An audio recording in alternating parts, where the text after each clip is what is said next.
ஒரு சமயம் மேருமலை கடைய தேவர்கள் வசனம் முயற்சி செய்தார்கள். இழைத்து களைத்து வருகிறார்கள். அந்த சமயம் சிவபூஜை முடித்து வந்த நான் அதை பார்த்து அவர்கள் இருவரையும் விளக்கி நான் ஒருவனாகவே திருப்பார்க்கிறதை கலந்து அதில் கிடைத்த அமுதத்தை தேவர்களுக்கு வழங்கி மகிழ்ந்தேன். நானோ சிறந்த சிவபக்தன்.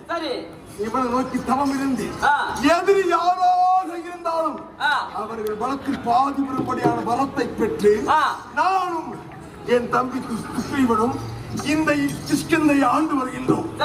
அது மட்டுமா, அப்படி ஆண்டு வரும் சமயத்திலே மாயாவி என்ற அசுரன் கர்வத்தோடு என்னை போருக்கு அழைத்தான்.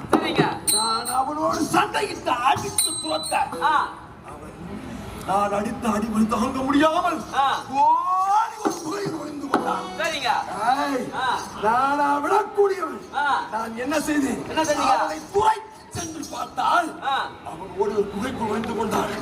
அந்த சமயம் என் தம்பி சுக்ரீவனையும் அனுமனையும் குகையின் வாயில் காவல் வைத்துவிட்டு நான் அவனோடு யுத்தத்திற்கு சென்று 28 மாதங்கள் யுத்தம் செய்து அவனை கொன்று விட்டு திரும்பி ஒரு சமயம் பார்த்தால் பெரிய பாவையால் மூடப்பட்டிருந்தது.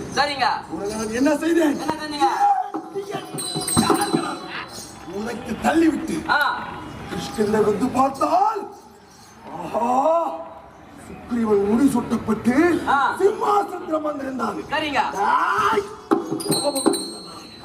சுக்ரீவனை அடிமனை அடித்து துரத்தான். அவர்கள் நான் போக முடியாத விஷமுகா மலையில் ஓடி தப்பித்துக் கொண்டார்கள். ராவணன் துரோகத்தை உடன் பிறந்தவளாலே உண்டாக்கி என்று தெரியவில்லை. அதையெல்லாம் மறந்து நாம் அரசியலை கவனிப்போம். புறப்படே.